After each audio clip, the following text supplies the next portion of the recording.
B J P ಮತ್ತು RSSನ್ನು ಈ ಸಮಾಜ ಒಪ್ತಿರಲಿಲ್ವೋ, ದೂರ ಇಡ್ತಿದ್ರು.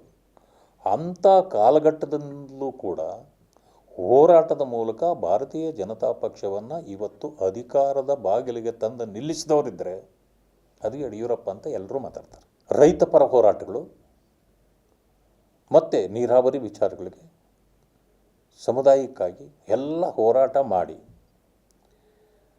ಇವತ್ತು ಭಾರತೀಯ ಜನತಾ ಪಕ್ಷವನ್ನು ಇಷ್ಟೊಂದು ಸದೃಢವಾಗಿ ಬೆಳೆಯಲಿಕ್ಕೆ ಕಾರಣಕರ್ತರಾದ ಯಡಿಯೂರಪ್ಪನವರು ಇವತ್ತು ಅವರ ನೆರಳಿನಲ್ಲಿ ಅನೇಕರು ಮುಖಂಡರಾಗಿದ್ದಾರೆ, ಶಾಸಕರಾಗಿದ್ದಾರೆ, ಮಂತ್ರಿಗಳಾಗಿದ್ದಾರೆ, ಬೆಳೆದಿದ್ದಾರೆ. ಆ ಮಟ್ಟಕ್ಕೆ ತಂದು ನಿಲ್ಲಿಸಿದವರು.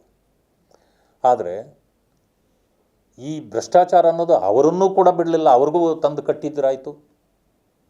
ಅಧಿಕಾರ ಮಾಡಿದವರು ಎಲ್ರಿಗೂ ಭ್ರಷ್ಟಾಚಾರಿಗಳು ಅಂತ ಸಹಜವಾಗಿ ಹೇಳ್ಬಿಡ್ತಾರೆ ಈಗೆಲ್ಲ.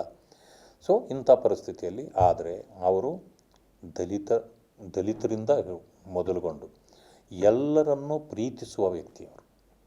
ಆ ಪ್ರೀತಿ ಅವರಲ್ಲಿ ಇದ್ದಿದ್ದರಿಂದಲೇ ಎಲ್ಲರೂ ಕೂಡ ಅವರನ್ನು ಹಿಂಬಾಲಿಸ್ತಾ ಬಂದಿದ್ದು. ಆದರೆ ಒಂದು ಸಮಾಜವೂ ಕೂಡ ಅವರ ಜೊತೆಯಲ್ಲಿ ಗಟ್ಟಿಯಾಗಿ ನಿಂತಿದ್ದರಿಂದ ಪಕ್ಷಕ್ಕೂ ಒಂದು ಶಕ್ತಿ ಬಂತು, ಅವರ ರಾಜಕೀಯ ಇದಕ್ಕೂ ಕೂಡ ಶಕ್ತಿ ಕೊಟ್ಟರು. ಆದ್ದರಿಂದಾಗಿ ಅವರು ಮುಖ್ಯಮಂತ್ರಿಯಾಗಿ ಅನೇಕ ಕಾರ್ಯಕ್ರಮಗಳನ್ನು ತಂದು ಈ ಸಮಾಜಮುಖಿಯಾಗಿ ಕೆಲಸ ಮಾಡತಕ್ಕಂಥ ಅವಕಾಶ ಅವ್ರಿಗೂ ಸಿಕ್ಕಿತ್ತು.